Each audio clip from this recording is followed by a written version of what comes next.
Hello guys, आज हम लोग डिफरेंशिएशन एक्सरसाइज 2E का पार्ट 23 डिस्कस करने वाले हैं। इस पार्ट में हम लोग क्वेश्चन नंबर 40 को देखेंगे। अगर आप हमारे चैनल पर नए हैं तो इस चैनल को सब्सक्राइब करें, लाइक करें और अपने दोस्तों के साथ शेयर ज़रूर करें। तो चलिए अब हम अपने क्वेश्चन की ओर बढ़ते हैं। तो क्वेश्चन नंबर 40 हम अपने कॉपी में लिख चुके हैं। अब इसे डिफ्रेंशिएट करते हैं।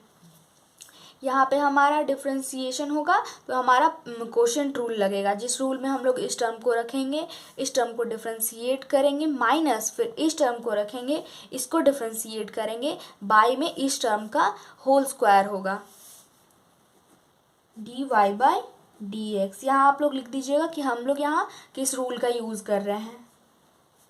यहाँ पे इस टर्म को रख रहे हैं cot 2x, डिफ्रेंशिएट करेंगे ऊपर वाले टर्म को sin x plus x square, फिर माइनस ऊपर वाले टर्म को रखेंगे sin x plus x square, differentiate करेंगे नीचे वाले टर्म को cot 2x, टोटल के साथ बाई में है cot 2x का whole square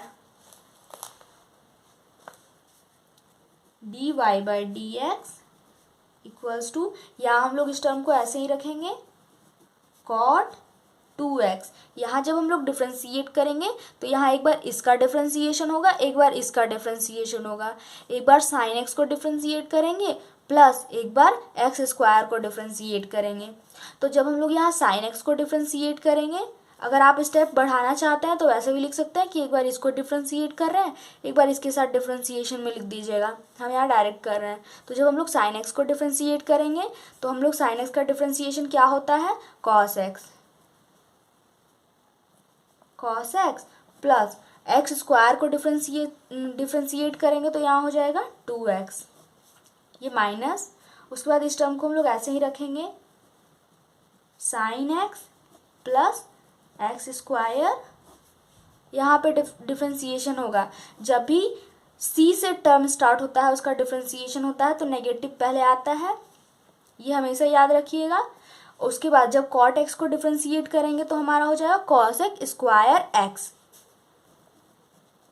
cos x square x के जगह पे 2x है तो हम लोग 2x को रखेंगे। उसके बाद जब ये 2x है तो हम लोग एक बार इसको डिफ्रेंशिएट किए cot x मान के, एक बार इस 2x को डिफ्रेंशिएट करेंगे। तो जब हम लोग 2x को डिफ्रेंशिएट करेंगे तो यहाँ हमारा डिफ्रेंशिएट होके यहाँ 2 हो जाएगा, बाई में इस टर्म का होल स्क्वायर जैसे है वैसे ही रहने देंगे,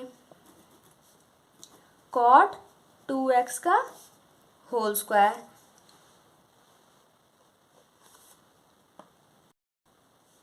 यहाँ पे हमारा इस टोटल टर्म के डिवाइड में यहाँ पे cot 2x है तो हम लोग इसको ऐसे लिख सकते हैं कि एक बार इस टर्म के साथ इसको रखेंगे नीचे में, एक बार इस टर्म के साथ इसको नीचे में रखेंगे dy/dx cot 2x cos x plus 2x, इसके साथ डिवाइड में एक बार इस टर्म को हम लोग रखेंगे cot 2x का होल स्क्वायर। ये माइनस है और यहाँ माइनस है, ये इनटू में है तो ये यहाँ रहे, ये सबसे आगे रहे, इससे कोई फ़र्क नहीं पड़ता। जब ये आगे रहेगा तो ये माइनस और माइनस क्या हो जाएगा प्लस, तो यहाँ हम लोग डायरेक्ट प्लस लिख सकते हैं ऐसे। उसके बाद हम लोग इस टर्म को और इस टर्म को लिखेंगे, जैसे sin x plus x square, फिर उसके बाद इस टर्म को लिखेंगे, ये जो 2 है इसके साथ इनटू में, इसको हम लोग यहाँ भी लिख सकते हैं। उसके बाद यहाँ पे रखेंगे हम लोग cos स्क्वायर 2x, डिवाइड में क्या रहेगा cot 2x का होल स्क्वायर, यह हमारा ये रहेगा। इस टर्म को हम लोग नेक्स्ट पेज में लिख लेंगे। यहाँ हम लोग इस टर्म को यहाँ पे लिख चुके हैं, अब इसे सॉल्व करते हैं। तो dy/dx, यहाँ पे हम लोग देखेंगे तो cot 2x और यहाँ है cot 2x का होल स्क्वायर, मतलब यहाँ 2 गो है ये टर्म और यहाँ 1 है तो ये एक टर्म कैंसिल हो गया और नीचे में एक टर्म बच गया। तो cot, यहाँ cot 1/, सॉरी 1/cot x को हम लोग क्या लिख सकते हैं, 1/cot x को हम लोग tan x लिख सकते हैं। जैसे 1/cot रहता है तो 10 लिखते हैं फॉर्मूला से, उस तरह से हम लोग इसको 10 लिख सकते हैं। तो tan 2x इसको लिख सकते हैं 1/ इतना को। फिर इस टर्म को हम लोग ऐसे ही रहने देंगे cos x प्लस 2x। फिर प्लस यहाँ पे हम लोग इस टर्म को हम लोग ऐसे ही रहने देंगे 2 sin x plus x square.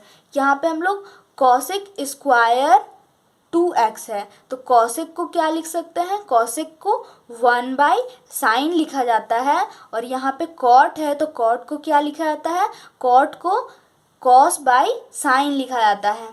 तो हम लोग इसको हम लोग उस टर्म फॉर्मूला से जैसे रहता है उसे लिखेंगे ताकि कट जाए और आंसर जैसे हमारे बुक में है उस टाइप से आ जाए।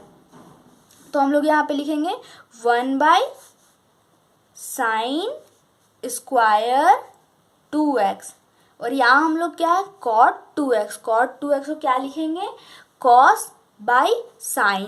तो यहाँ अगर नीचे में है तो उसको ऊपर में रखना है तो ये पलट जाता है, तो यहाँ हो जाएगा sin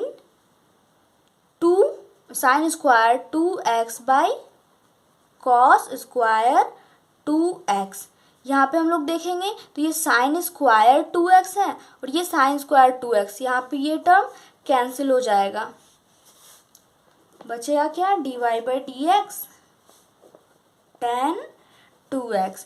इस टर्म को हम लोग ऐसे ही रखेंगे cos x plus 2x plus यहाँ हो जाएगा 2 sin x plus x square.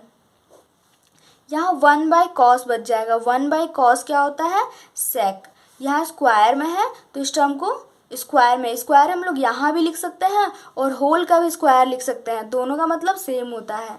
तो जैसे हम लोग यहाँ लिखे हैं 2x, इसको हम लोग ऐसे भी लिख सकते हैं, नहीं तो यहाँ भी स्क्वायर रख सकते थे, ये आंसर सेम होगा। तो ये हमारा इसका आंसर हो गया। ये सब फॉर्मूला होता है कि 1/sin क्या होता है, 1/cos क्या होता है, 1/tan क्या होता है, ये सब फॉर्मूला से यहाँ पे हुआ है।